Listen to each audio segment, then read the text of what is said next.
Going on guys, this is Kaishro, welcome back. We are here with Jonard Cabantog, the Kaidumilis year-end tournament side event champion with his Fluanderis deck profile. So, any shoutouts or messages first? Shoutout ko lang yung Team Black and Yellow tsaka Team Import.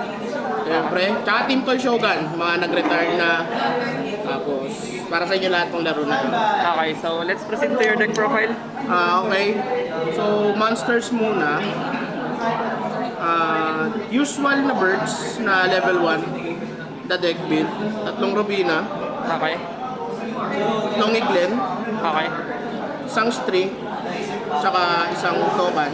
Yung ibang build kasi nakadalawang stray pero mas prefer ko yung isa. Kasi ayoko siya mabunot during turn 1 ko. And minsan kasi ginagamit ko lang siya for cost ng quick play. And syempre, Sabi nga yung deck profile. mahirap din kapag dalawa ni nabunot mo nito kasi wala kang graveyard that time. Okay. Sa mga big birds naman, double M-Pen. Grabe. Double M-Pen kasi gusto kong mag-OTK sa next turn ko. Kung ang board ko is Ryza, M-Pen, tsaka Apache. I-OTK ko na yun sa next turn ko kasi ayoko na patagalin pa yung laro. Nahihirapan ako sa grind games. Tsaka kahit marami malakas yung recovery ng blue.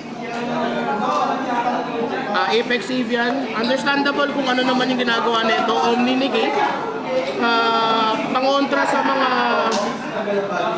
ibang effects na gagamit sa katulad ng Imperm or something na gano'n. Okay. Ryza, isa lang. Yung iba ang build nila is dalawang Ryza pero mas prefer ko isa kasi binabalik ko naman siya ng sariling effects. I-recycle ko lang tapos ginagamit ko siya for interruption, disruptions at the same time yung tinatawag kong Ryza loop for shifter tsaka sa Harpist Featherstorm. Okay. Yun yung ginagawa ko sa kanya. Tapos para hindi mapagsamin yung kalaban, no spell summon. Dalawang patchy. Understandable kung yung ginagawa niya to, neither player cannot spell summon monster. Sinasummon ina-extra normal to ni M-Pen. Kaya yung 4th or 5th summon mo, pwedeng ito na. So, di ka maninibiru. Hand traps. 2 shifters, kasi R2 lang. 2 maxi. 2 haro. Tsaka yung iba nagugulat bakit ako naka-main nito ni Bero. Sa current meta ngayon ng Rescue Ace, Fire Kings, tsaka nung iba pang meta, sobrang lakas ng Nibiru ngayon during their 5th or 6th summon. Wala pa silang negation at the same time nun, tsaka board wipe, sobrang lakas. Kung i-combo mo kay Shifter tsaka ito, Shifter, activate Nibiru, sobrang lakas. Wala silang recover that time. So lalo na sa mga Fire Kings. Monsters, Ice Spells, Field Spell. R2 pa rin kasi, bumalik sila ng R2 from the last bandlist, October ba yun? October. Kaya malakas ngayon ng flu. Isang con spell lang, though kahit di siya once per turn yung activation, isa lang talaga. Kasi naman M. Tatlong quick play. Hindi pwedeng maging dalawa or isa lang. Sobrang lakas ng card, dodge, at the same time, gain life or stalling na sana. Or pang parami ng monster, ng mga flu. Okay. Sa pots, 1 extra, tsaka 1 prosperity lang.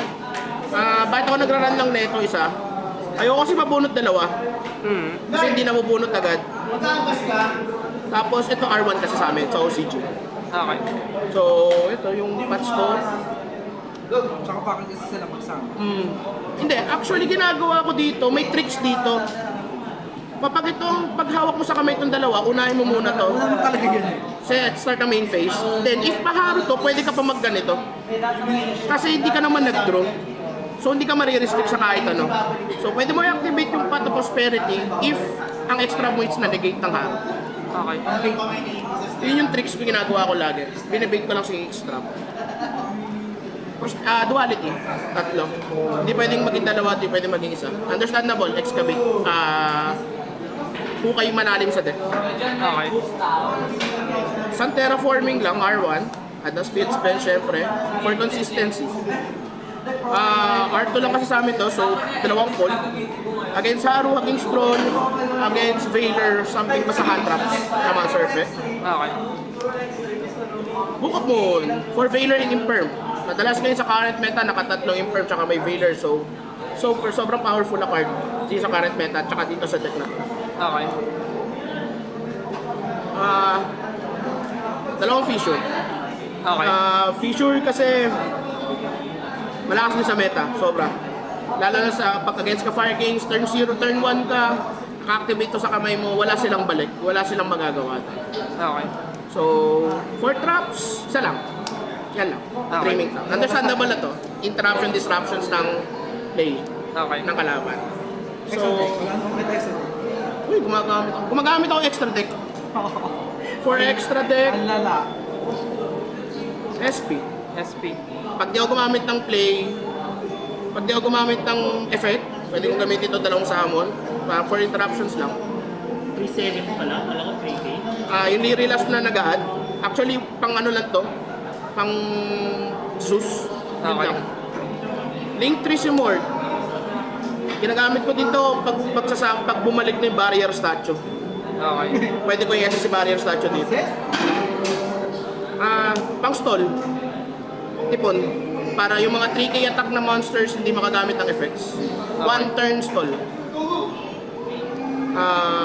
Link Kuribo para sa mga level 1 ko. Okay. Shurake, pantapon. For Zeus, pwedeng dumirekta ng atake. Okay. Zeus, for disruptions ng play. Almirage, wala lang. Pantapon lang din. Access, pantapon, tapon. Tapos, the rest pantapon na talaga for cost lang ng extract tsaka ng prosperity. Okay. Kasi bawal na bawal kang mag-special sa mo kapag mag-activate ka ng flu effect level 1. For sides, Sa side ko. dalawang HFS, sobrang powerful na card dito sa current meta. Kahit sino namamatay. Okay. Negated lahat ng master ng kalaban na mag-activate this turn. Kung meron ka face up na win-win this. And at the same time, pag na-destroy ito by opponent's card effect, nag-add to ng HFD. Nagraran na ako ng isa neto kasi patay din ako dito. Pero against purely against runic, malakas tong card na to. Anti-spell. Isang reboot for trap base deck. Trap tricks, labyrinth, and lich. Sobrang Okay. powerful na card. Dalawang cosmic for runic, tsaka sa mga floodgate card, trap cards. Okay. HFG for macro removal. Okay. Rivalry, one of the best floodgates ngayon sa current meta kasi lahat ng deck ngayon na tumatakbo is iba-iba type. Ginagawa ko dito, pag naglabas sila ng Jabel, ina-activate ko na to.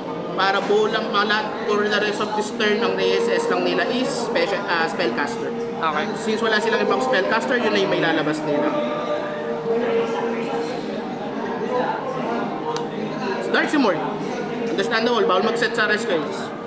Sa kanilang talaga yan, purpose. Pangalan nun si... Yung mga trap base. Lab rito, sa mga ganun. Pangalawa ni Biro sa side. Understandable board wipe. Evenly, dalawa lang. For board wipe lang din. Okay. And draw. Okay. So, any messages before we close this video? Thank you kay Aaron for yung pag-organize na itong side event ng Kai.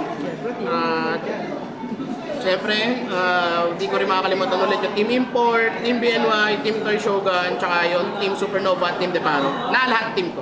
Okay. So, yun lang. Okay, thank you.